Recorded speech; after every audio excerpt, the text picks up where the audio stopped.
Good afternoon, class. Today we are going to learn about using a slurry to thicken a white sauce. Now, if you look over here, a slurry is a combination of cornstarch and water that's mixed, and again, it's used to thicken things like, in this case, a bechamel that we will change to a cheese sauce as a modification. We're going to be using that with some steamed vegetables. The steamed vegetables we're working with today is broccoli. So, if you can kind of zoom in here, you will see we've got some water boiling here, and the steamer basket is sitting inside the pan. Going to be really important when you do lab to make sure that that water isn't coming up through the bottom of the steamer basket.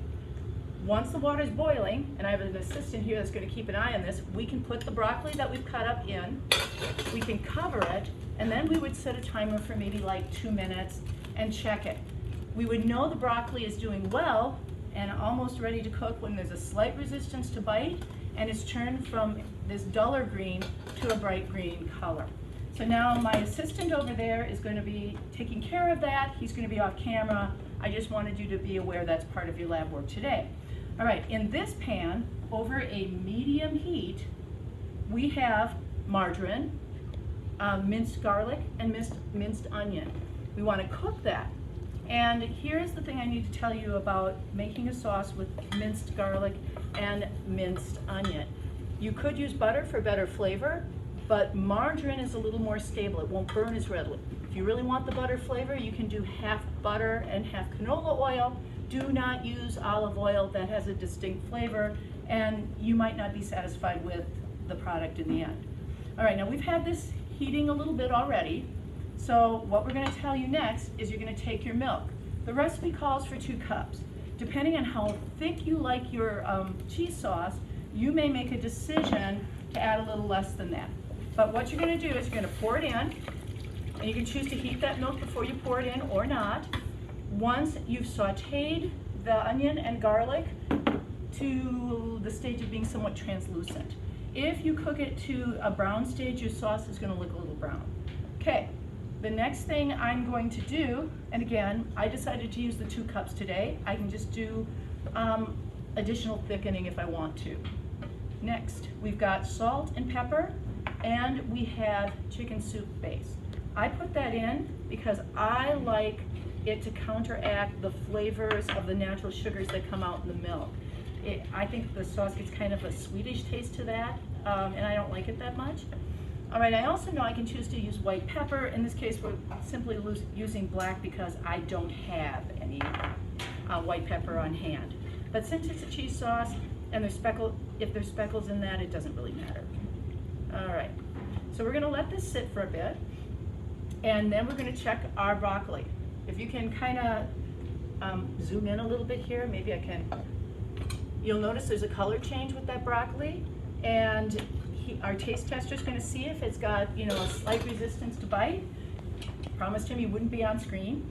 And if it is, he's going to remove it from the heat, kind of take and dump the pan out so that the water goes down the drain, and he keeps the broccoli ready to use. If it gets done for your lab ahead of time and you're still working on your sauce, don't worry about it. All you have to do is lay a paper towel over the top of it and reheat it in the microwave, and I think then you'll be fine. All right, so we're gonna let this cook for a bit and thicken. So let's review what recipe it is that you're gonna be working with while I thicken the sauce. Here are your ingredients for tomorrow. You're going to have between 1 and 2 tablespoons of margarine. Again, if you want to split it with butter and canola oil, that's your prerogative. You're going to have 2 cups of milk, but may choose to use only 1.5. You're going to have a half teaspoon of minced garlic, a tablespoon of minced onion, 2 tablespoons of cornstarch, 2 tablespoons of water, 8 slices of American cheese torn into pieces. You can use 1 chicken bouillon cube or a teaspoon of chicken soup base. Either is fine. And then an 1/8 teaspoon, which is filled a 1/4 teaspoon halfway, of white pepper or black. And then here's the mysterious salt to taste. At the end of your cooking process, you are going to make some decisions about any of these additional seasonings, additional garlic powder, additional garlic salt. Okay, now I'm going to need you to get a close-up view. Take a look at this, and you'll see this in the video later. You will notice that there's a layer of butter on the top of that, and it's kind of floating. Once the cornstarch granules start to thicken, you're going to see that that fat kind of melds in and disappears, and your sauce will get kind of a glossy sheen to it. You need to make sure to kind of bubble it, boil it, for at least 2 to 3 minutes before you add the cheese. You have to let some thickening occur. Now this is going to take a little time, so what I think I'm going to do, while we wait for that thickening to occur, and it's going to take a few minutes, we're going to have our video cameraman put the tape on pause, and we'll come back in a moment.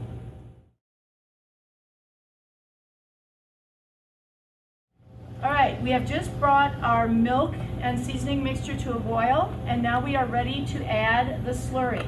While our partner that you are not seeing on camera is stirring, I'm going to use my rubber scraper and put the slurry into the milk mixture.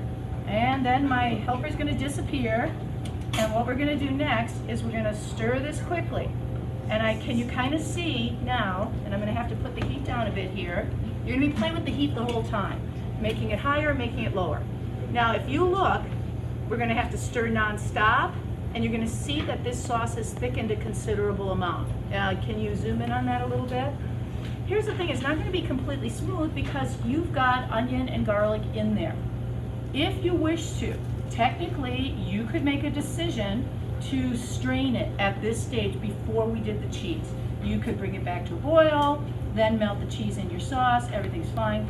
But since you're serving it over broccoli, I personally don't mind having that. Okay, notice I'm stirring constantly, I'm scraping the bottom. This has to boil at least 1 minute, and it should be the consistency of like thick cream soup, all right? If you don't cook it long enough, it'll taste funky. So, with the magic of video, we're going to pretend that much time has passed. And I'm going to remove it from the heat. I'm going to turn off the burner. And what I'm going to do then is take my cheese that's been pieced up, and I'm going to put it inside, stirring it into, boy, this is sticky cheese, the mixture. All right. And I tried to get real cheese. You can get cheese food, but I personally believe cheese food can taste pretty waxy. Okay, so this is off. I can return it to the heat if I think it's too cool of a temperature. I can use a whisk if I feel like it's getting lumpy.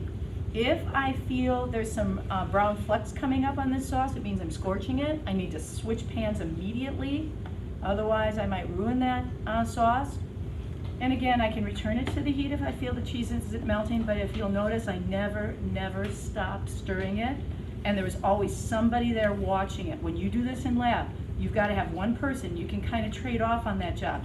You cannot leave this sauce unattended. It goes from cooked to burned really, really fast. Okay, so if we look at this, I now need my taste tester to show up with a spoon this time, and he's going to decide if we've got enough cheese in this, if we've got enough seasonings. Do we need more salt, more pepper? Do we need maybe some more garlic or onion? If we need more cheese, now is the time we'd have to add it, because once I cool this, I'm not going to be able to add more cheese. It'll separate. So must taste everything you make in lab before you serve it. All right. So now, if you'll take a look here, this is what your product will look like. This is the consistency it'll look like. And when we're ready, we would have this broccoli drained, and we would serve the cheese sauce in a separate container, you know, and pour it over our cooked broccoli. If there are no questions, we will now end the video and start planning your lab.